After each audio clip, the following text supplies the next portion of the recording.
رب اشرح لي صدري ويسر لي أمري واحلل عقدة من لساني يفقهوا قولي حسبنا الله ونعم الوكيل ونعم المولى ونعم النصير الحمد لله الذي هدانا لهذا وما كنا لنهتدي لولا أن هدانا الله لقد جاءت رسل ربنا بالحق الصلاة والسلام والتحية والإكرام على نبينا المؤيد ورسولنا المسدد المصطفى الأمجد المحمود الأحمد حبيب إله العالمين نبي القاسم محمد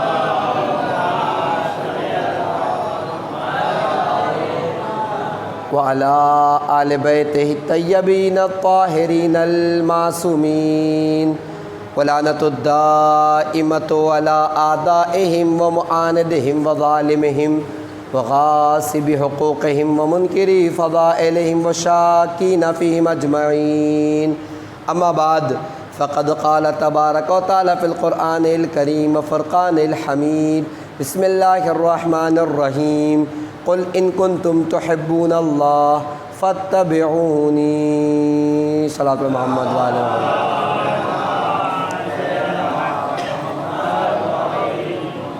اس سے پہلے کہ آپ حضرات کی خدمت میں کچھ پیش کیا جائے، آپ حضرات سے گزارش ہے ایک مرتبہ الحمد اور 3 مرتبہ سورہ توحید کی تلاوت فرما کر مرحوم حامد حسین ابن سردار حسین، مرحومہ مشیر جہاں بنت سخاوت علی، مرحوم ناصر حسین ابن افسر حسین، مرحوم افسر حسین ابن حیدر حسین، مرحومہ قمر جہاں بنت اچھے مرزا، مرحوم نادر مرزا ابن امرو مرزا، مرحوم آغا دولہ ابن نادر مرزا، مرحوم صفدر حسین ابن افسر حسین، مرحوم محمد ابن نظر حسین، مرحوم امجد ابن نظر حسین، محمد مہدی ابن امیر مہدی، علی اصغر ابن نوشے حسین اور جملہ مرحوم مومنات کی روح کو بخش دیں۔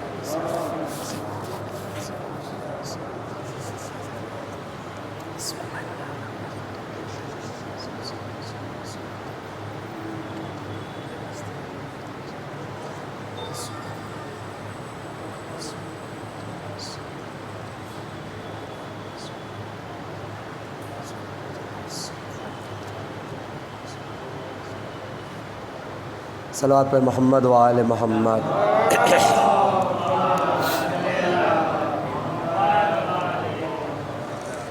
عزیزان گرامی قدر، معزز و محترم سامعین کرام،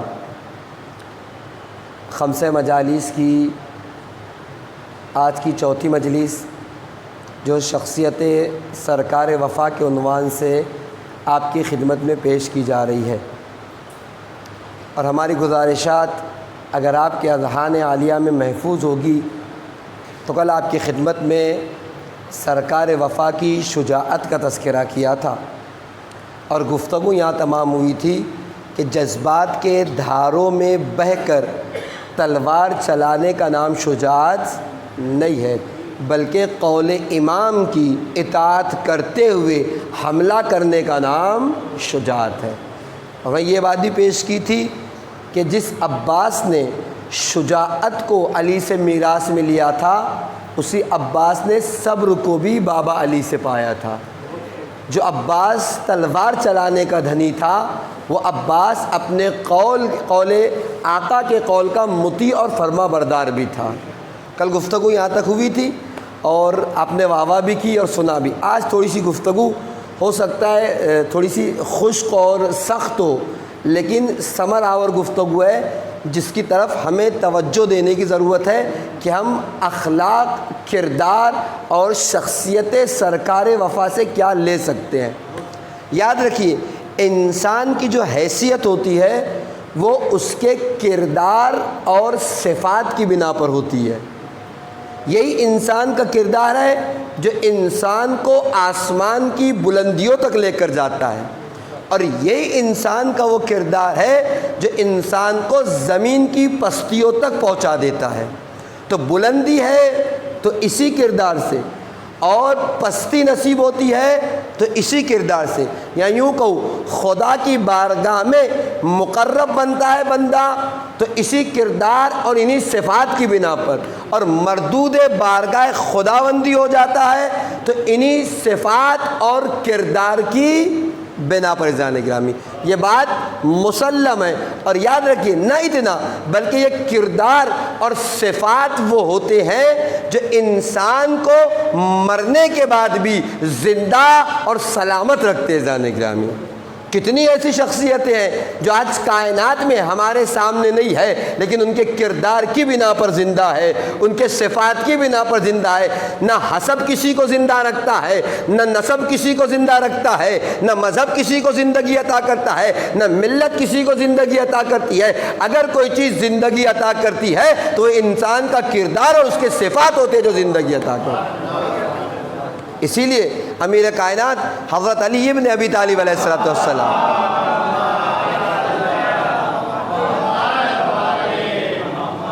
نہج البلاغہ کے کلمات خسار میں کہتے ہیں خالق الناس بمخالطۃ ان متم ماہا بکو علیکم و ان عشتم حنوا الیک، کہ یاد رکھو لوگوں کے ساتھ اس طریقے سے مل جل کے رہو، اس طریقے سے زندگی گزارو، اس طریقے سے اپنے کردار کو پیش کرو کہ ان متم ماہا بکو علیکم، اگر مر جاؤ تو تمہارے چلے جانے پر گریہ کرے، تمہارے چلے جانے پر آنسو بہائے، تمہارے چلے جانے پر افسوس کرے۔ وہ ان عشتم حنوا الیک، اور اگر زندہ رہو تو تم سے ملاقات کا شوق رکھے کہ 2 دن ہو گئے فلاں صاحب سے ملاقات نہیں ہوئی، 3 دن ہو گئے فلاں صاحب دکھائی نہیں دیے، 1 ہفتہ گزر گیا فلاں صاحب نہیں دکھائی دیے۔ تو مولا نے گویا زندگی گزارنے کا سلیقہ بتا دیا کہ ایسے با کردار زندگی گزارو کہ زندہ رہو تو لوگ تم سے ملنے کے شوقین رہے، اور مر جاؤ تو تمہارے مرنے پر افسوس کرے،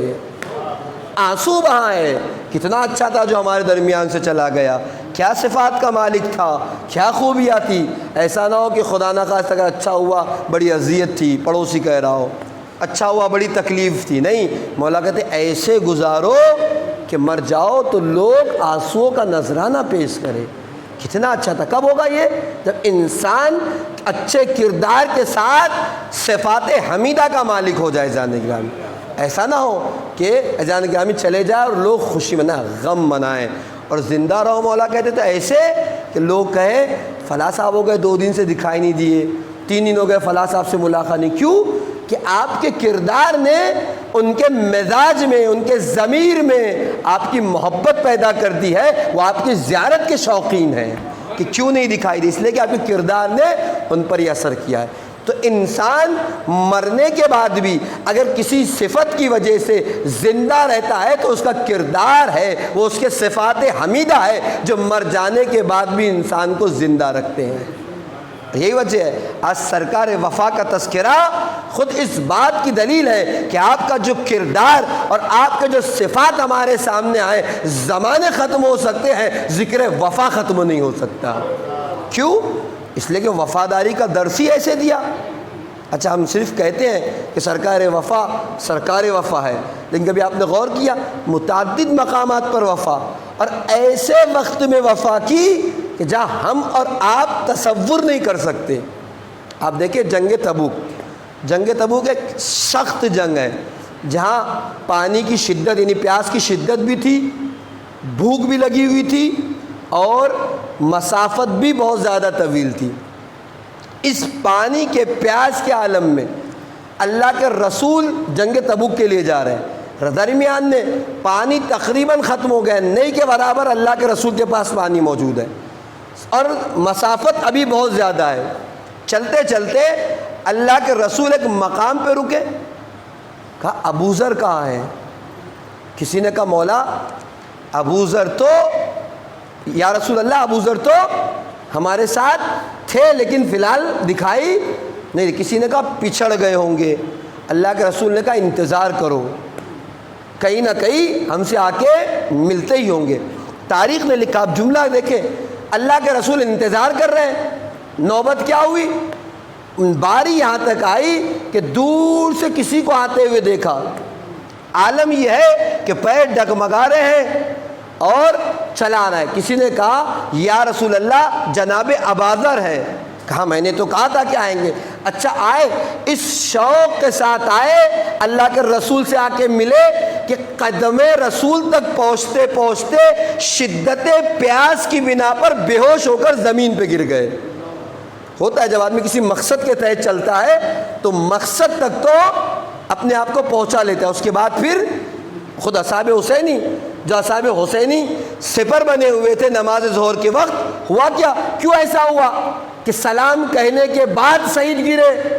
جان گرامی چونکہ مقصد نگاہوں میں تھا، تب تک قوت دفاعی، ڈیفنس کی جو طاقت ہے وہ انسان کو روکے ہوتی ہے کہ جب تک مقصد پورا نہیں ہوگا ہلنا نہیں۔ جب مقصد پورا ہو گیا تو اپنے آپ کو پیاس کے ساتھ لے کے آئے، قدموں میں لڑکھڑاہٹ تھی، آنے کے بعد سرکار رسالت مآب کے قدموں میں گرے، بے ہوش ہو گئے۔ اللہ کے رسول نے کہا لاؤ جو تھوڑا بہت پانی ہے لے آؤ، کچھ چھینٹے چہرے پہ مارے، کچھ پانی کے قطرے پلائے۔ پانی پلاتے پلاتے کسی ساتھی نے دیکھا یا رسول اللہ اباذر کی مشق میں پانی دکھائی دے رہا ہے۔ ایک مرتبہ مشق کو کھولا، مشق میں پانی بھی موجود ہے۔ جب جناب اباذر ہوش میں آئے ہیں تب اللہ کے رسول نے پوچھا اباذر پانی تو تمہارے پاس تھا، پھر پیا کیوں نہیں؟ کیوں شدت عطش کے ساتھ یہاں تک آ گئے؟ یا رسول اللہ درمیان راہ میں پینے کا پانی ملا تو صحیح، مشق بھی بھری تھی، لیکن میری غیرت نے، میری وفاداری نے مجھے اجازت نہیں دی کہ پانی کے چند قطرے پی لیتا۔ تو اسے کہتے ہیں وفاداری، جب تک آقا نہ پی لے پانی کا قطرہ بھی حلق میں نہ جائے۔ عزیزان گرامی پی بھی لیتے تو زمانہ برا نہیں کہتا۔ اب یاد کیجئے سرکار وفا کی اس وفا کو مشق سکینہ بھرا ہے، چلو میں پانی لیا ہے اور پھینک کے بتایا وفاداری اسے کہا جاتا ہے پانی ہونے کے بعد آقا کے بغیر پانی نہ پیا جائے۔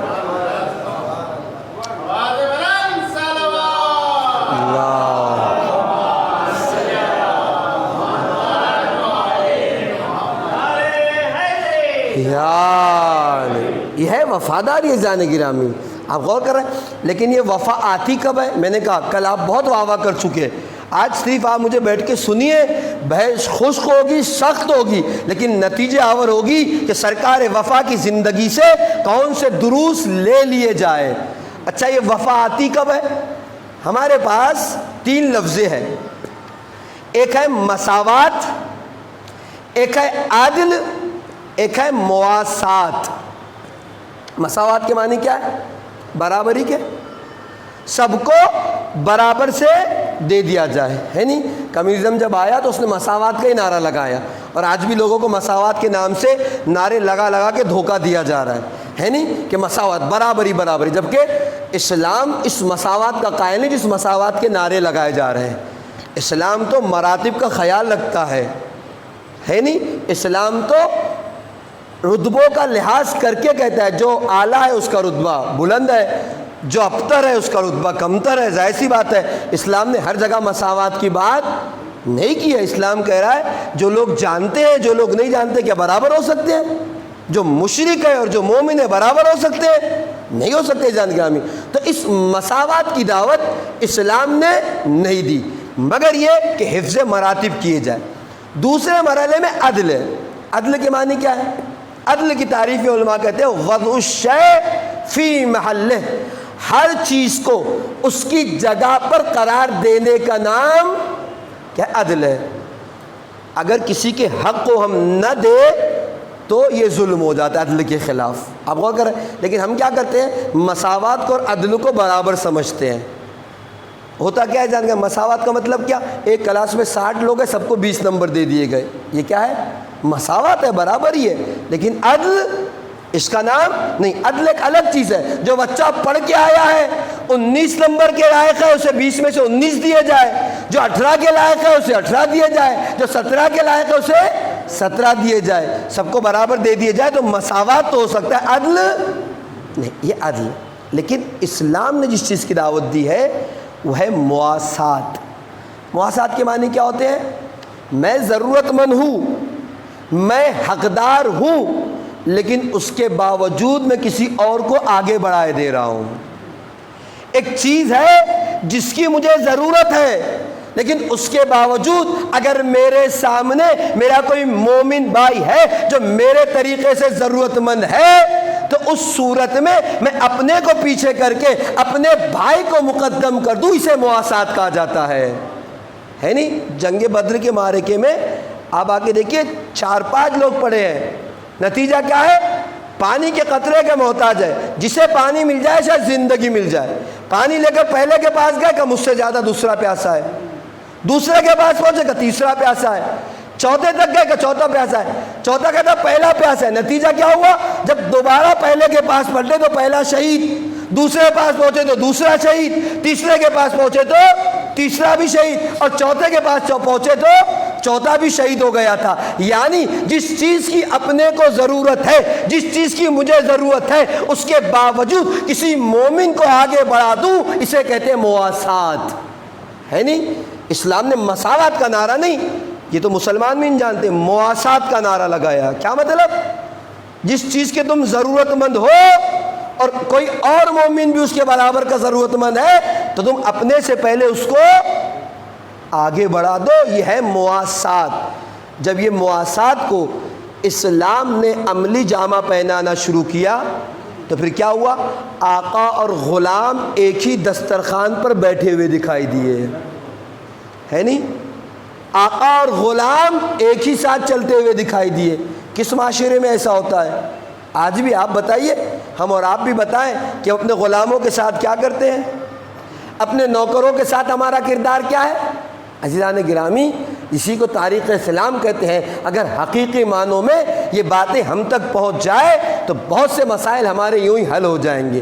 آپ دیکھیے مواسات کی عظیم ترین مثال وہ کہ جب امیر کائنات حضرت علی ابن ابی طالب علیہ السلام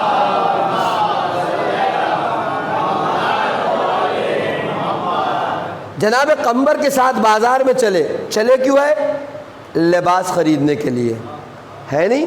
ہو سکتا ہے واقعہ سنا ہو، لیکن میں جس نتیجے تک لے جاؤں، سرکار وفا نہ میں نے اپنے موضوع کو چھوڑا ہے، میں صرف آپ کو ایک مقام تک لے جانا چاہتا ہوں کہ جو وفاداری آپ سرکار وفا میں دیکھ رہے ہیں کہ نہر فرات تک گئے، پانی میں جانے گیا میں قبضہ کیا، چلو میں پانی لیا اور پھر پھینک کر اپنے آپ سے کہا کہ ابھی تک آقا نے پانی نہیں پیا، عباس کی غیرتیں گوارا نہیں کرتی کہ اس پانی کو پی لے۔ یہ وفاداری انسان میں آتی کب ہے؟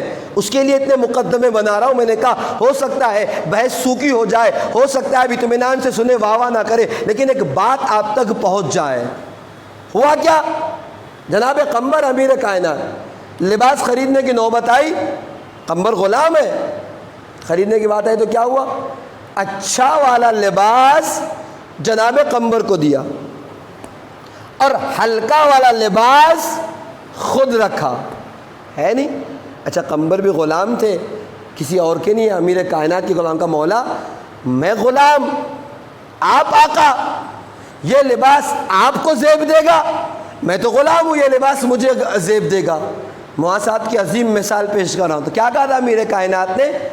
قمبر تم جوان ہو، یہ لباس تمہارے بدن پر اچھا لگے گا، اور ہماری تو عمر ہو گئی ہے، ہمیں تو یہ لباس بھی زیب دے گا۔ جان گرامی، ممکن ہے کہ آج کے زمانے میں کوئی متقی پرہیزگار آ کے بھی اپنے غلام سے کہے کہ لو یہ اچھا لباس تم پہن لو، ہمیں تو یہ اچھا لگے گا، لیکن کہیں نہ کہیں وہ یہ کہے گا کہ میں آقا ہوں، تم غلام ہے، تب بھی یہ کام میں کر رہا ہوں۔ ایک دے تو دے گا، لیکن ساتھ میں کہیں نہ کہیں ایک میں لگا ہوگا۔ اب غور کریں، لیکن امیر کائنات نے جب کہا تو اتنی خوبصورتی سے کہا کہ غلام کے ذہن سے غلامی کا تصور ہی ختم ہو گیا۔ نتیجہ کیا ہوا؟ نتیجہ یہ ہوا کہ اب آ کر آزادی دے دی جائے کہ تم آزاد ہو، آج سے تم آزاد کر دیے گئے، تو غلام آ کے کہتے تھے آقا اس آزادی سے تو یہ غلامی بہتر ہے، اس غلامی پر ہزاروں آزادیاں قربان، ہے نہیں؟ نہ صرف جناب جہنگامی قمر، جناب فضہ کی تاریخ دیکھیے، چوتھے امام کے غلاموں کا تذکرہ پڑھیے. کیوں؟ اس لیے کہ مواسات کو پیش کیا کہ جو چیز اپنے آپ کو ضرورت ہے اپنے سے پہلے کسی اور کو مقدم رکھا. نتیجہ کیا ہوا؟ میں نے کہا غلاموں کو آزاد کیا جا رہا ہے، جاؤ تم آزاد ہو، جاؤ تمہیں رہا کر دیا گیا. تو غلام کہہ رہے آقا ایسی آزادیوں پر تو یہ غلامیاں بہتر ہے، ہماری جانیں آپ کے قدموں پر قربان ہو جائے. ہے نہیں؟ اب ہوتا کیا ہے؟ اب یہاں تک آپ کو لے آیا کہ جہاں آنے کے بعد مواسات کی منزل میں غلام اپنے آقا کی غلامی کو قبول کرتا ہے. آزادی نہیں چاہ رکھا آقا، ہزاروں غلامیاں آپ کے اوپر قربان، ایسی آزادی پر قربان. ہے نہیں؟ ہمارے پاس کیا غلام کہہ دے تو پست، ذلیل، حقیر، یہ تو غلام کا کانسیپٹ ہے ہمارے پاس. لیکن نہیں، تاریخ نے کچھ ایسی غلامیاں بھی لکھی کہ لوگ تمنا کرتے تھے کہ میں فلاں کا غلام، میں فلاں کا غلام. تمنا نہیں، فخر کرتے ہوئے دکھائی دیے کہ میں فلاں کا غلام ہو. جان گرامی، اس کا مطلب ہر غلامی بری نہیں ہے، دیکھا یہ جائے گا کہ غلام کس کا ہے. اب غور کریں، اس کا مطلب ہر غلامی بری نہیں. ایک منزل تک پہنچا رہا ہوں، ہر غلامی بری نہیں، دیکھا یہ جائے کہ غلام کس کا ہے. جس کا غلام ہوگا. اچھا ہوتا بھی ہے جب انسان اپنے آپ کو کسی کی غلامی میں قبول کر لیتا ہے تو فائدہ کیا ہوتا ہے جان گرامی؟ کہتے ہیں کہ چیزوں کی عظمت نسبت کی بنا پر ہو جاتی ہے. یہی تو ہوتا ہے نا جان گرامی؟ نہیں ہوتا. ایک کپڑا ہے، کیا حیثیت ہے، لیکن اگر وہ قرآن کے لیے جزدان بنا دیا جائے تو قابل تکریم ہے. یہی بات تو ہم ہزار زمانے کو سمجھاتے آئے ہیں کہ اس کپڑے کو جو دکان میں تھا قرآن کا جزدان بن گیا، آپ اس کو جزدان کے ساتھ چوم رہے. وہ کپڑا جو بازار میں تھا لا کے اس پہ علم پہ لگا دیا تو نسبت کی وجہ سے اس کا احترام ہے. تو ہمیشہ عظمتیں نسبتوں کی بنا پر ہوا کرتی ہے. دیکھا ہی جائے گا غلام کس کا. اچھا جب غلام ہو جاتا ہے تو آزاد میں اور غلام میں فرق سامنے آتا ہے. ہوتا کیا ہے؟ آزاد اپنے ہر کام کا ذمہ دار ہے نہیں؟ جو کر رہا ہے اچھا کرے گا جزا اس کو، برا کرے گا سزا اس کو. دنیا میں کسی کے ساتھ اچھا کیا تو خود کو اس کا اجر ملے گا، برا کیا سزا بھی وہ بھگتے گا. لیکن غلام کے ساتھ ایسا نہیں ہوتا. جو حقیقی معنوں میں اس طریقے کے غلام ہو جاتے ہیں ان کا اب کچھ بھی نہیں رہتا. حتیٰ آنکھ ان کی نہیں، آقا کی آنکھ، کان ان کے نہیں، آقا کے کان، ہاتھ ان کے نہیں، آقا کے ہاتھ، پیر ان کے نہیں، آقا کے پیر. آپ غور کر جان گرامی، بہت توجہ چاہتا ہوں. نتیجہ یہی ہوتا تھا اس زمانے میں، اگر غلام کوئی غلطی کرتا تھا تو ذمہ دار آقا، جزیہ آقا بھر رہا ہے، دیت آقا دے رہا ہے. اس کے برعکس اگر غلام کی کوئی چیز جنگ میں یا کسی جگہ پر کوئی کاٹ دے، اب اس کی جو جنگ میں دیت مل رہی ہے، جو پیسہ مل رہا ہے، کون لیتا تھا؟ وہ آقا لیتا تھا. کیوں؟ اس لیے کہ اس کا ہاتھ اپنا ہاتھ نہیں ہے، اس کی آنکھیں نہیں، اس کے کان نہیں، اس کی زبان نہیں، بلکہ کس کی ہے؟ چونکہ سب کچھ اپنے آقا پر قربان کر چکا ہے. اس نے اپنے آپ میں حقیقی معنوں میں غلامی کو قبول کر لیا ہے. جب غلامی کو قبول کر لیتا ہے تو اس کا جسم اس کا نہیں ہوتا بلکہ آقا کا جسم ہو جاتا ہے. اور جب اس طریقے سے غلامی سینوں میں آتی ہے تو اطاعت پر مجبور کرتی ہے، اور جب اطاعت کرتا ہے تو وفاداری کا جذبہ پیدا ہوتا ہے. کب؟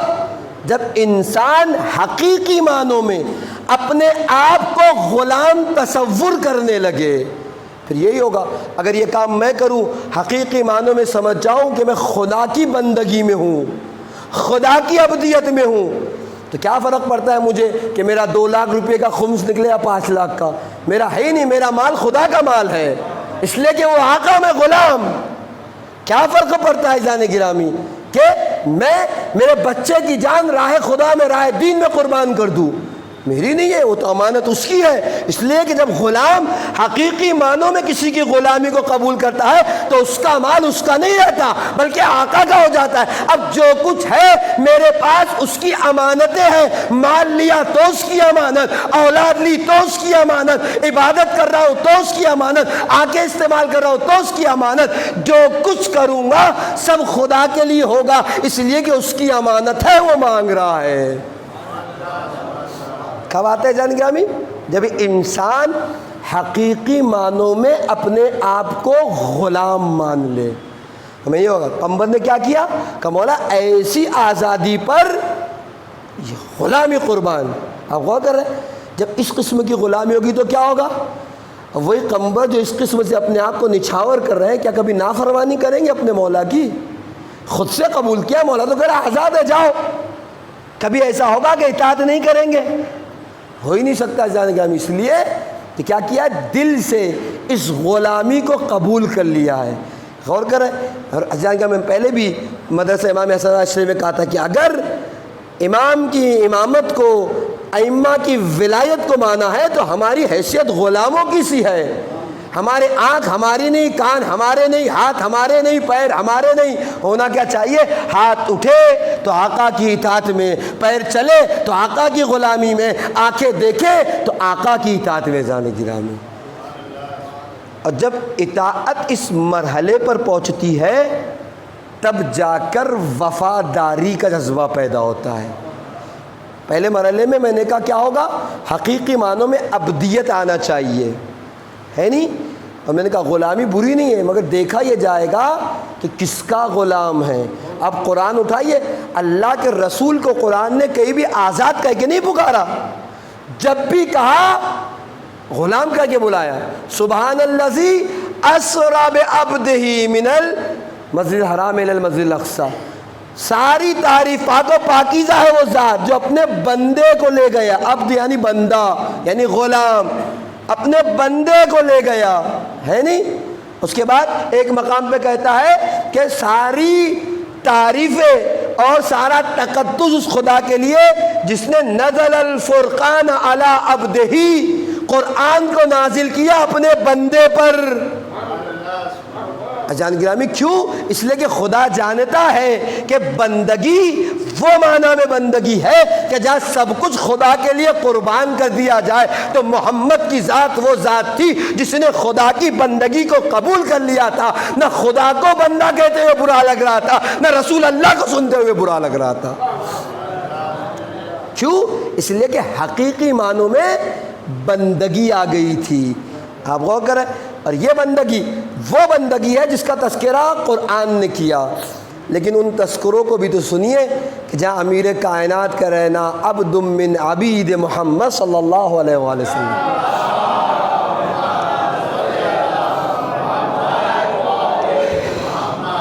اب غور کر جان کیا کہہ رہے ہیں کہ میں حضور کے غلاموں میں سے غلام ہوں۔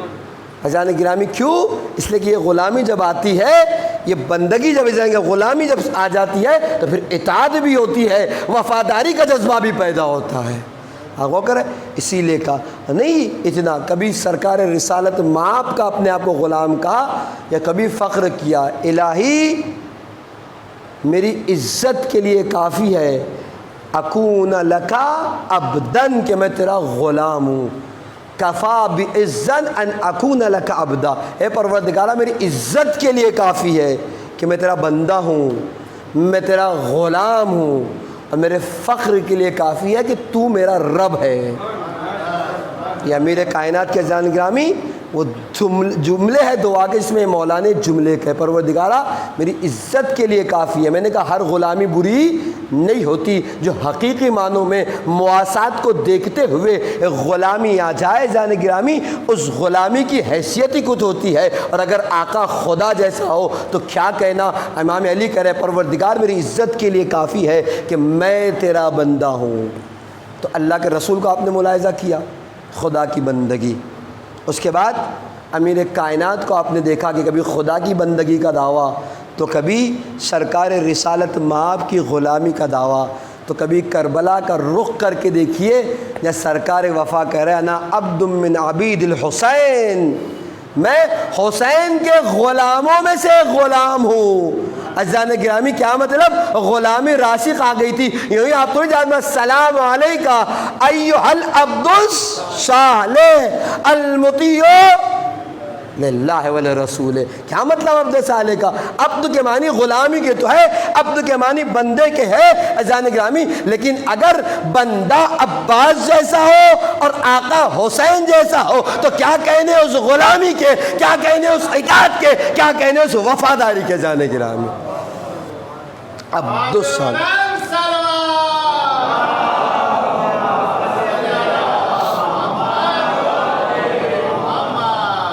غور کر جانے گرامی، تو عبد الصالح کیوں کہا گیا عزیزان گرامی؟ اور کہاں آتا ہے یہ جذبہ؟ جب مواسات انسان کے اندر پیدا ہو جائے، یعنی کیا؟ اپنے آپ پر دوسروں کو مقدم کرنا، جبکہ میں بھی اس کا ضرورت مند ہوں، مجھے بھی حاجت ہے، لیکن اس کے باوجود میں دوسروں کو، اپنے مومن بھائی کو اس میں مقدم کر رہا ہوں۔ یہ مواسات جب اسلام میں بڑھے گی، معاشرے میں بڑھے گی، تو پھر غلامی نہیں رہے گی۔ غلام بھی اپنے آپ کو تصور غلامی سے پاک سمجھے گا، اور سمجھے گا کہ یہ غلامی تو ہزار آزادیوں سے بہتر ہے، تب جا کر خود غلام آواز لگا کے کہے گا میں فلاں کا غلام ہوں، میں فلاں کا غلام ہوں جان گم۔ اسی لیے سرکار وفا نے اپنے آپ کو امام حسین کی غلامی میں گویا دے دیا ہو، تب جا کے چھٹے میں السلام علیکہ ایھا العبد الصالح۔ اس کے بعد امام کہتے ہیں اشہد لک التسلیم والتصدیق، اور میں گواہی دیتا ہوں۔ ایک مقام پہ چھٹے امام زیارت میں فرماتے ہیں کہ میں گواہی دیتا ہوں چچا عباس کہ آپ جو ہے آپ نے تصدیق بھی کی اور آپ تسلیم بھی ہو گئے، یعنی کیا؟ ہر بات کے سامنے اپنے آپ کو تسلیم کر دیا۔ آج وقت رہا تو پیش کروں گا، ورنہ آپ دیکھیے کہ شہید کے لیے روایت میں ہے کہ شہید کے خون کا پہلا قطرہ جب زمین پر گرتا ہے تو فرشتے اسے اپنے آغوش میں لے لیتے ہیں، ہے نہیں؟ یہ شہید کی فضیلت۔ اس کے بعد اب آگے بڑھیے کہ روایت میں کہ ہر نیکی سے بہتر ایک نیکی ہے، واحد شہادت ایک ایسی نیکی ہے کہ جس سے بڑھ کر کوئی نیکی نہیں ہے۔ تو شہید وہ کہ جس نے ایک ایسا کام کیا ہو کہ جس سے بڑی کوئی نیکی نہیں ہے، لیکن اس کے باوجود چوتھے امام کہہ رہے ہیں کہ جنت میں میرے چچا عباس کا وہ مقام ہوگا جب سارے شہداء ان پر غبطہ کر رہے ہوں گے کہ کاش ہمیں بھی وہ مقام ملتا۔ آپ غور کر رہے ہیں، ایک تو ہوتا ہے حسد، جلن، اور ایک ہوتا ہے غبطہ۔ حسد جلن میں، جسے حسد اور جلن آپ کے لیے واضح مجھے وضاحت کریں، غبطہ پروردگار کاش میں بھی وہاں پہنچ جاؤں، ہے نہیں؟ جبکہ ہمارے معاشرے میں غبطے کے بجائے حسد کو بہت رواج دیا جاتا ہے، جبکہ ہونا کیا چاہیے کہ اس غبطے کو رواج دیا جائے۔ حسد کا مطلب فلاں مقام پہ ٹانگ کھینچ کے اس کو نیچے لے آؤ، ہے نہیں؟ یہ تو حسد ہے، جل بھی رہے اور کھینچ بھی رہے۔ روایت کہتی ہے کہ حسد کی آگ ایسے ہے کہ پہلے آپ کو جلائے گی، بعد میں سامنے والوں کو جلائے نہ جلائے۔ آپ غور کریں جنگم، یا ایمان کو ایسے کھا جاتی ہے جیسے لکڑی آگ کو کھا جاتی ہے، یہ حسد ہے۔ ہونا کیا چاہیے؟ ہاں فلاں آدمی پہلے نمبر پر ہے تو بجائے اس کے کہ میں اس کو اپنے تک لاؤں، میں کوشش کر کے وہاں تک چلا جاؤں، میں توفیق مان کر وہاں تک چلا جاؤں، میں دعائیں مانتا ہوں، اسے کہتے ہیں غبطہ۔ چوتھے امام کہہ رہے ہیں کہ شہید وہ ہے، میں نے کہا روایت، کہ جس سے بہتر نیکی کوئی نہیں ہے۔ لیکن کیا مقام ہے سرکار وفا کا کہ جہاں چوتھے امام کہہ رہے ہیں کہ شہداء غبطہ کریں گے، کہ کیا مقام ملا سرکار وفا کو، کاش ہم بھی وہاں ہوتے، کاش ہمیں بھی وہ مقام ملتا۔ کیوں؟ التسلیم والتصدیق، تسلیم بھی ہے اور تصدیق بھی ہے۔ جان گرامی کیا مطلب ہے؟ تسلیم اور تصدیق دو چیزیں آدمی کے اندر آتی ہے یقین کے بعد۔ جب آپ کے اندر یقین آ جائے تو یہ تسلیم بھی آ جاتا ہے اور تصدیق بھی۔ یقین مطلب اطمینان۔ کیا مطلب؟ ہاں مجھے معلوم ہے کہ خدا ہے نہیں؟ یقین بھی ہے کہ نہیں ہے؟ جی جیسا ہونا چاہیے ویسا نہیں ہے۔ کسی کو یقین نہیں ہے کہ خدا نہیں دیکھ رہا ہمارے کاموں کو، نہیں؟ لیکن اس کے باوجود جب ہم گناہ کرنے کے لیے بڑھتے ہیں تو کتنا اپنے آپ کو روکتے ہیں کہ خدا دیکھ رہا ہے۔ علم یعلم بان اللہ یرا، کیا وہ نہیں جانتے کہ اللہ ان کو دیکھ رہا ہے نہیں؟ یا سورہ مبارکہ توبہ میں قل اعملوا فسيرى الله عملكم ورسوله والمؤمنون، اے رسول کہہ دو کہ عمل کرتے ہیں، ان کا اللہ ان کے اعمال کو دیکھ رہا ہے، دیکھے گا، ان کا رسول دیکھے گا اور مومنون دیکھیں گے۔ کیا مطلب؟ لیکن مانتے تو ہے لیکن یقین کامل نہیں ہے۔ قبر مانتے تو ہے لیکن ڈرتے، اچھا موت ہے کہ نہیں یقین ہے، یقین کامل نہیں۔ مولا کائنات کہتے ہیں ایک مقام پر کہ انسان پورے دنیا کی یعنی پوری زندگی کی برنامہ ریزی کرتا ہے، کالج پڑھوں گا، یہ ڈگری لوں گا، یہ جاب کروں گا، فلاں کمپنی فلاں بزنس کروں گا، شادی کروں گا، اتنے بچے ہوں گے، ادھر گھر لے لوں گا، ادھر سب پلاننگ کرتا ہے۔ اس پلاننگ میں کچھ نہیں ہوتی تو موت۔ آپ بتائیے، جبکہ مولا کہتے ہیں وہ جو آپ پلاننگ کر رہے ممکن ہے ہو یا نہ ہو لیکن موت یقینی ہے کہ آ کے رہے گی۔ تو سارا حساب کرتا ہے، سارے کتاب لگاتا ہے، لیکن مولا کہتے ہیں کس کو چھوڑ دیتا ہے؟ موت کو۔ تو کتنا یقین ہے ہمارے پاس؟ جب تک یہ یقین کامل نہیں ہوگا تسلیم اور رضا کی منزل ہمارے اندر پیدا نہیں ہو سکتی۔ ضرورت اس بات کی ہے کہ ہم اس یقین کو پیدا کریں، اور یقین مانیے میں نے مدرسہ امام حسن کے اشرے میں بھی ایک بات کو بہت ہائی لائٹ کیا تھا کہ سرکار وفا کا امام حسین کے فیصلوں پر خاموش ہونا کہیں نہ کہیں اس بات کی دلیل تھی کہ جو باتیں امام حسین کے علم میں تھی وہ سرکار وفا کے علم میں تھی، تبھی تو سرکار وفا خاموش تھے۔ اس کی وجہ کیا ہے؟ یہی وجہ ہے کہ سرکار وفا یقین کی منزل میں تھے۔ جب انسان یقین کامل کی منزل میں آ جاتا ہے تو اس کی بردخی آنکھیں کھل جاتی ہے، وہ چیزوں کی حقیقت کو دیکھنے لگتا ہے، سارے قضیے اس کے سامنے کھل کے آ جاتے ہیں، ہے نہیں؟ کب؟ جب برزخی آنکھیں کھل جائیں، کب؟ جب حقیقتیں کھل کے سامنے آنے لگے۔ کتنی تاریخ آپ کی خدمت میں پیش کروں، آنے والا ہمارے آپ کے آخری نبی حضرت محمد مصطفیٰ صلی اللہ علیہ وسلم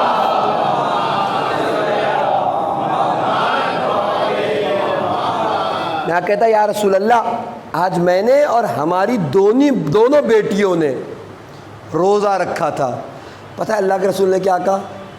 کہ تمہارا تو روزہ تھا، ان لوگوں کا روزہ نہیں تھا۔ کہا یا رسول اللہ میں گواہ ہوں، آپ غور کر رہے ہیں، میں نے دیکھا ہے، میرے سامنے تو کچھ کھایا پیا نہیں۔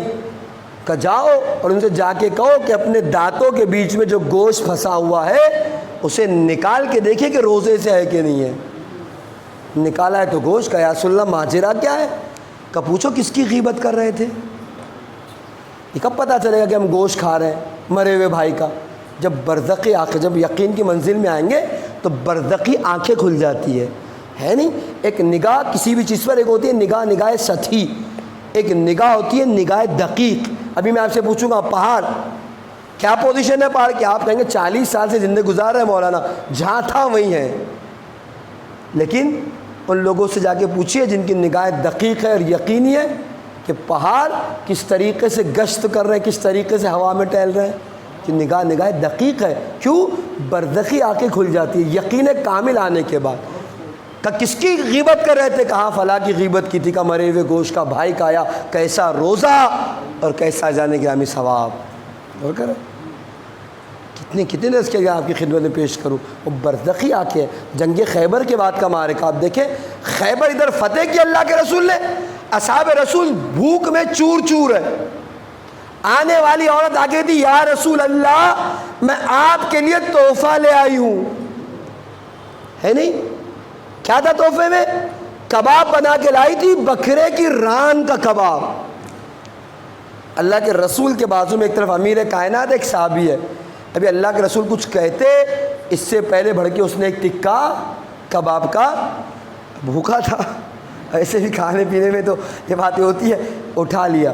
امیر کائنات کو بہت برا لگا، امیر کائنات نے اسے جو ہے وہ منع کیا کہ یہ کوئی ادب رسول ہے، کوئی تمہاری ذمہ داری ہے کہ ابھی رسول نے تحفہ قبول نہیں کیا، ابھی رسول نے ہاں یا نہیں کہا اور تم لینے کے لیے آمادہ ہو گئے۔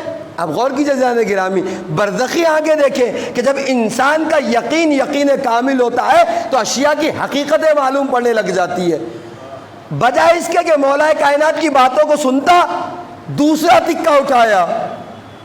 اچھا اللہ کے رسول نے ابھی بھی تحفہ قبول نہیں کیا، اس سے پہلے کہ اللہ کے رسول اس عورت کو کچھ کہتے گر کے زمین پر مر گیا۔ جب اصحاب نے کہا یا رسول اللہ، امیر کائنات کہتے ہیں کہ اسی لیے تو اسے کہہ رہے تھے کہ ادب کا خیال نہ رکھا، کچھ انتظار تو کر لیتا کہ رسول اللہ فیصلہ کیا کر رہے ہیں۔ کہا اعلی قسم کا زہر اس کباب میں ڈال کر رائی تھی تاکہ اللہ کے رسول کی جان لے لے۔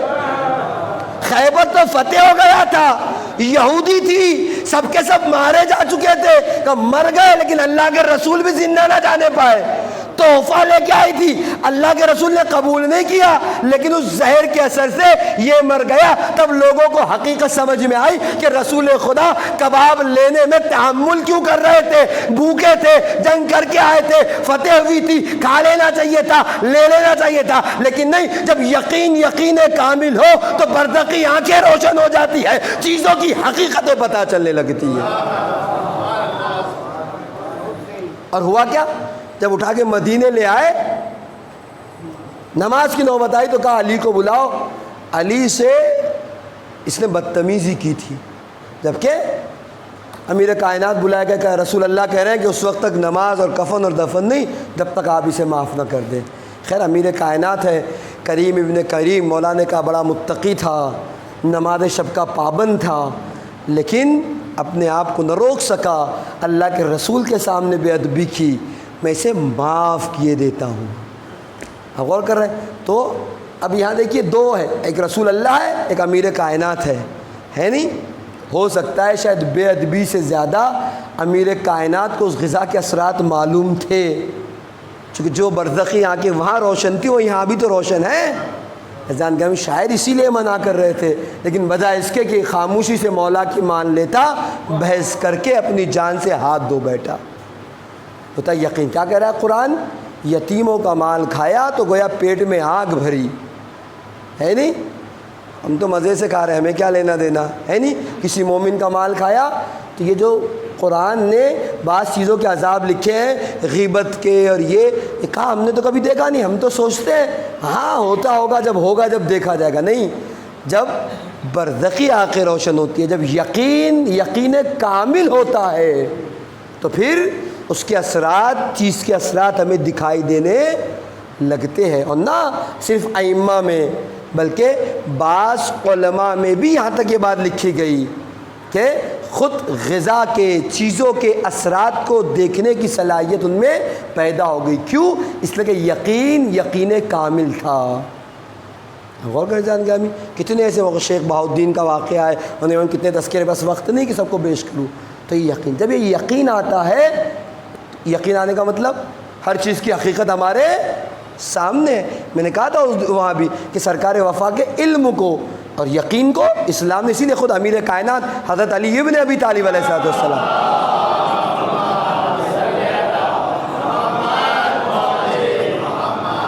کہو مشہور جملہ کہ یقین کے ساتھ سو جانا شک کے عالم میں عبادت کرنے سے زیادہ بہتر ہے۔ یا ایک مقام پر الیقین عماد الایمان، یقین ایمان کا ستون ہے۔ کیوں؟ اس لیے کہ جب یہ یقین آتا ہے تو کام کی کوالٹی بدل جاتی ہے، مزاج بدل جاتا ہے۔ یہی تو وجہ ہے جان گرامی ائمہ علیہ السلام گناہ کیوں نہیں کرتے۔ اگر مجھ سے کہا جائے کہ گندی نالی کا پانی پی لو تو میں پانی پیوں گا، مجھے معلوم ہے اس میں گندگی ہے، کیوں کر پیوں گا؟ اسی لیے تو جب گناہ کی طرف بڑھ بھی جائے نعوذ باللہ خدا نہ خواستہ تو اس کی گندگی کو دیکھ لیتے ہیں، اور گندگی مجبور کرتی ہے کہ کسی صورت گناہ کی طرف قدم نہ بڑھائیں۔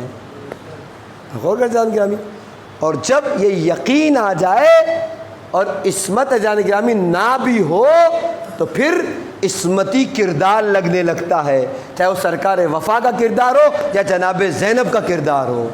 معصوم نہ ہونے کے بعد بھی زندگی ایسے گزاری کہ کوئی اشکال نہیں کر سکتا، کوئی انتقاد نہیں کر سکتا، کوئی نقد نہیں کر سکتا۔ کیوں؟ معصوم نہ تھے لیکن یقین کی اس منزل پر تھے کہ کسی عصمت سے کم نہیں تھے جانے گرامی۔ یہ ہر چیز کی برائیاں واضح تھی، روشن تھی۔ یہی وجہ جانے گرامی یقین کا عالم تاریخ نے لکھا سرکار وفا اپنے بھائیوں میں سب سے بڑے تھے، اور امیر کائنات کی جب شہادت ہوئی ہے تو چھوٹے چھوٹے بچے چھوڑ کر گئے تھے، جناب ام البنین نے کربلا کے نام پہ بچوں کو بڑا کیا. اس دن جملہ پیش کر چکا ہوں کہ باتیں جو وفاداری، یہ جو چیزیں آپ دیکھ رہے ہیں، یہ جناب ام البنین کا صدقہ تھا کہ یہ تو کیا جو کچھ ہے ساتوں زمین و آسمان میں مجھے مل جائے تو سب حسین پہ قربان. جناب ام البنین کے جملے ہے نہیں جان گرامی. نتیجہ کیا ہے؟ سب سے بڑے تھے سرکار وفا، 37 یا 38 سال کی عمر تاریخ نے لکھی میدان کربلا میں. سب سے چھوٹے بھائی 12 یا 13 سال کے تھے. خود جناب زینب کہتی ہیں شہزادی سلام اللہ علیہ کہ شب عاشور میں نے اس بات کو محسوس کیا کہ سرکار وفا اپنے بھائیوں سے کہہ رہے ہیں کل جنگ تو ہوگی، بات تو مسلم ہے، ارادہ کیا ہے تم لوگوں کا. آپ دیکھ رہے ہیں یقین. دیکھیں جب یقین آتا ہے، چاہے امامت کے حوالے سے یقین ہو، چاہے توحید اور نبوت کے حوالے سے یقین ہو. بھائی لوگ کہتے ہیں آقا بھیا آپ بڑے ہیں، جو آپ کا فیصلہ ہوگا وہ ہمارا فیصلہ ہے. کہ اگر میرے فیصلے پر ہو تو یاد رکھنا کہ جب تک ہم زندہ ہیں آقا حسین پہ ایک آنچ تک نہیں آنے دیں گے. اور بعض علماء نے تو یہاں تک لکھا کہ سرکار وفا نے اپنی آنکھوں کے سامنے سب کو شہید ہوتے دیکھا. کیوں؟ اس لیے کہ چاہتے یہ تھے کہ اطمینان کے ساتھ دنیا سے جاؤں. پہلا گیا حسین پہ قربان، دوسرا گیا حسین پہ قربان، تیسرے بھائی گئے حسین پہ قربان، تاکہ سرکار وفا کو اطمینان رہے کہ سارے بھائی امام وقت پر قربان ہو گئے. کیوں؟ یہ یقین کی منزل تھی. اور میں کہا جب یقین آتی ہے تو پھر معصوم کلمات ادا ہوتے ہیں. اشہد لکا التصدیق والتسلیم. ہم گواہی دیتے ہیں، چھٹے امام کہہ رہے ہیں کہ آپ کے پاس تصدیق بھی تھی اور تسلیم بھی ہو گئے. جیسے کہا ویسے ہی کیا جانے گیا، چاہے جان کیوں نہ دینی پڑی ہو. میں کہا پھر آج تک انسان نہ حسب سے نہ نسب سے کرداروں اور صفتوں سے پہچانا جاتا ہے. وہ کر رہے ہیں کبھی وقت ہوگا اور زندگی ساتھ دے گی تو بتاؤں گا کہ سرکار وفا کی مسئولیت پذیری. آج ہمارے جوانوں میں سب سے بڑا فقدان جس چیز کا ہے وہ اپنے آپ کو ذمہ دار نہیں سمجھتے. سرکار وفا نے ایک کام جہاں اطاعت کی، جہاں وفاداری دکھائی، وہاں ایک کام مسئولیت بھی ہے کہ میری ذمہ داری کیا، ہمیں اپنی ذمہ داری کو کیسے پورا کرنا ہے. وقت رہا، توفیقات رہی تو انشاءاللہ اس کو بھی آپ کی خدمت پیش کروں گا کہ کس طریقے سے میدان کربلا میں مسئولیت کو اپنے ذمے لیتے رہے اور ذمے نہیں لیا بلکہ اسے پائے تکمیل تک پہنچایا ہے. غور کریں اس سرکار وفا. بس گفتگو تمام ہو گئی. کل تک آپ اربعین امام حسین علیہ السلام منا رہے تھے. اب جانتے ہیں مصائب بھی میں آپ کی خدمت میں سلسلے وار پیش کر رہا ہوں. شام کی رہائی سے گفتگو شروع کی تھی اور کل منزل مصائب میں آپ یہاں تک آئے تھے کہ جب اسیروں کا لٹا ہوا قافلہ اربعین منانے کے لیے روضے امام حسین کے پاس آ گیا. ساری تفصیل چھوڑ کر میں نے ایک جملہ کہہ کے اپنے مصائب کو تمام کر دیا تھا کہ جب جابر ابن عبداللہ انصاری نے چوتھے امام کو گلے لگانا چاہا تو امام نے روک دیا تھا. جناب جابر نے کہا تھا بیٹا سجاد، ہم آپ کے بابا کے زمانے میں آپ کے ہاتھوں کا بوسہ لیتے تھے، آپ کو اپنے سینے سے لگاتے تھے. آج آپ کے بابا کیا شہید ہو گئے، تم ہم سے گلے ملنا بھی پسند نہیں کرتے. تو چوتھے امام نے تڑپ کے کہا تھا اے چچا جابر، کاش کہ آپ کی بینائی سلامت ہوتی تو میرے گلے کا نشان دیکھتے کہ وہ طوق جس میں کیل لگی ہوئی تھی اس نے میرے گردن میں کیسے نشان پہنچا. اے چچا جابر، کاش کہ آپ کی آنکھیں سلامت ہوتی تو میرے ہاتھوں کے نشان دیکھتے جن ہاتھوں میں نے بیڑیاں پہنی، ہتھکڑیاں پہنی. کاش پیروں کے میرے نشان دیکھتے جن میں مجھے بیڑیاں پہنائی گئی. اللہ اللہ، تاریخ جملے پیش کر رہا ہوں. کربلا والوں کو چہلم کربلا میں علی کی بیٹی زینب نے منایا.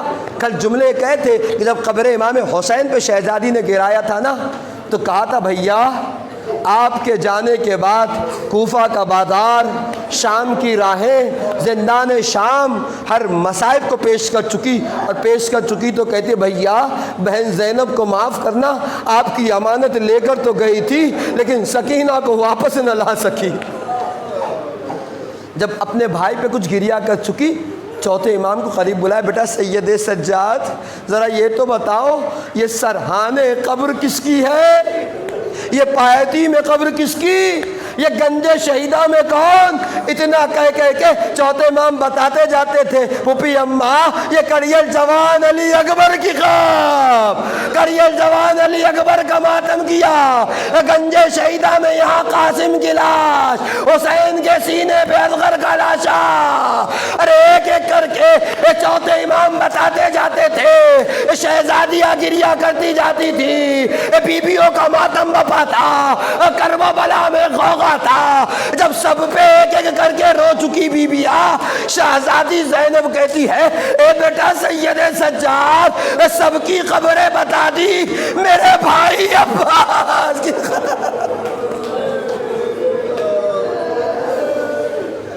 مجھے نہیں معلوم شہزادی نے یہ بھی پوچھا کہ نہیں پوچھا کہ سب کی قبریں یہاں ہیں، عباس کی قبر فرات پر کیوں؟ اور اگر پوچھا ہوگا تو سید سجاد نے کیا جواب دیا مجھے نہیں معلوم، لیکن ہم تو جانتے ہیں نا کہ سید سجاد نے اپنے چچا کو کیسے دفن کیا تھا، سارے لاشیں حسین خیمے تک لے گئے تھے، ایک ہی لاشا تھا جو فرات پہ پڑا رہ گیا، جس کے لاشے کو گھوڑوں کے ڈابوں سے اجرکم علی اللہ۔ یہی تو وجہ ہے نا کہ سرکار وفا کی قبر اتنی سی ہے، بلند قامت عباس راہوار پہ سوار ہو جائے تو خط دیتا ہوا پیر، قبر اتنی سی، یہی تو وجہ ہے کہ لاشیں سرکار وفا راؤنڈ ڈالا گیا۔ چوتھے امام نے کہا تھا پھوپھی اماں چلے میں آپ کو چچا کی قبر پر لے چلتا ہوں، چچا کی قبر فرات کے پاس ہے، مجھے نہیں معلوم علماء مقاتل سے ایک جملہ سنا ہے، کہتے ہیں کہ جب لے کر چلے درمیان راہ میں پہنچے، شہزادیوں کو بی بی نے روکا، جناب زینب روکے کہتے بیویوں جو دل میں آئے میرے چچا سے بتا دینا، میرے بھائی سے بتا دینا، اسیری کو بتانا، تازیانوں کو بتانا، کوفہ اور شام کی زحمتیں بتانا، آگ کے آنے کو بتانا، صدقے کے پھینکنے کو بتانا، جو دل میں آئے بتا دینا، لیکن یہ مت بتانا کہ سکینہ کو واپس نہیں لے گیا۔ اجرکم علی اللہ۔ تاریخ کہتی ہے بی بیاں قبر ابو الفضل العباس پر بھی پہنچی، بھائی کو بھی پرسا دیا، لیکن دل تو کہتا ہے کہ قبر میں سرکار وفا کی لاش تڑپ گئی ہوگی۔ اے میری بہنوں تمہاری عمریں یہ نہ تھی کہ تمہارے بال سفید ہو جائے، تمہاری کمر یوں خمیدہ ہو جائے، کیا ایسے گزر گئی۔ بس ارباب ازا مجھے نہیں معلوم کس طریقے سے کربلا میں کربلا والوں کا اربعین منایا گیا۔ تاریخ کہتی ہے اب سید سجاد کہتے ہیں پھوپھی اماں کیا مدینے چلیں گے؟ کہا بیٹا مدینے جائیں گے۔ ساری بیوی اپنی اپنی ہماریوں میں بیٹھ گئی۔ شہزادی زینب کا دل نہ مانا، کہا ایک مرتبہ آخری بار اپنے بھائی حسین سے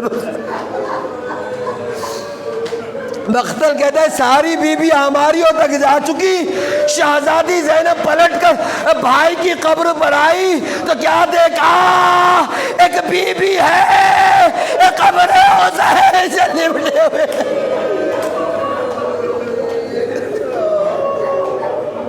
جیسے ہی قریب گئی کیا دیکھا؟ بھابھی رباب قبر حسین سے لپٹی ہوئی گریا کر شانے کو پکڑا، پکڑ کے کہہ دیا اے بھابھی رباب کیا مدینے نہیں چلو گی؟ جناب رباب نے کہا شہزادی ایک سوال کا جواب دے دے، میں جانتی ہوں آپ کے عہدوں محمد مارے گئے، لیکن جب مدینے جاؤ گی تو آپ کے والی و وارث عبداللہ کا سایہ موجود ہے، زندگی گزارنے کے لیے کافی۔ یہ رباب مدینے جا کے کیا کرے؟ جس کی گود بھی اجڑ گئی، جس کا سہاگ بھی اجڑ گیا، اے شہزادی ایک بچی زندان شام، ایک بچہ کربلا، یہ رباب مدینے۔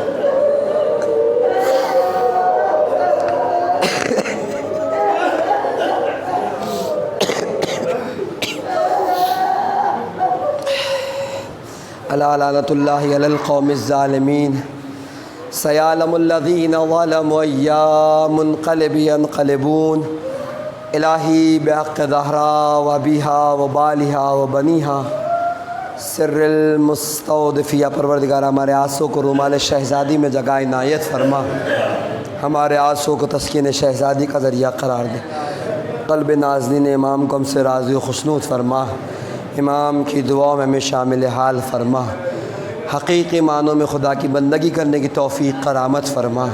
میرے معبود سے واسطہ ہے محمد وآل محمد کا سرکار وفا کی سیرت پہ چلتے ہوئے امام حسین علیہ السلام کی غلامی کرنے کی توفیق کرامت فرما۔ میرے معبود سے واسطہ ہے محمد وآل محمد کا جہاں کئی مومنین بیمار نے شفائے کامل عاجل عنایت فرما، جن حضرات نے ہم سے دعاؤں کی گزارش کی ان کی تمام دلی دعاؤں کو مستجاب فرما، ان کی تمام پریشانیوں کو برطرف فرما، ہمارے مرحومین کی مغفرت فرما، اس قبرستان کے مرحومین کی مغفرت فرما، جوار معصومین علیہم السلام میں جگہ عنایت فرما۔ میرے معبود سے واسطہ ہے محمد وآل محمد کا زندگی میں زیارت امام حسین علیہ السلام اور آخرت میں شفاعت امام حسین علیہ السلام نصیب فرما۔ اہم ترین دعا ہے منتقم خون امام حسین یوسف زارا امام زمانہ کے ظہور میں تعجیل فرما، سامعین جلسہ بانیان جلسہ کی تمام دلی مرادوں کو پورا فرما، ان کی تمام مشکلات کو برطرف فرما، ہمارے سینوں کو علوم آل محمد سے معمور فرما، علموں کو حاصل کر کے اس پہ عمل کرنے کی توفیق کرامت فرما۔ آپ حضرات سے گزارش ہے ایک مرتبہ علم اور 3 مرتبہ سورہ توحید کی تلاوت فرما کر مرحوم حامد حسین ابن سردار حسین، مرحومہ مشیر جہاں بنت سخاوت علی، مرحوم ناصر حسین افسر حسین، مرحوم افسر حسین ابن حیدر حسین، مرحومہ قمر جہاں بنت اچھے مرزا، مرحوم نادر مرزا ابن امرو مرزا، مرحوم آغا دولہ ابن نادر مرزا،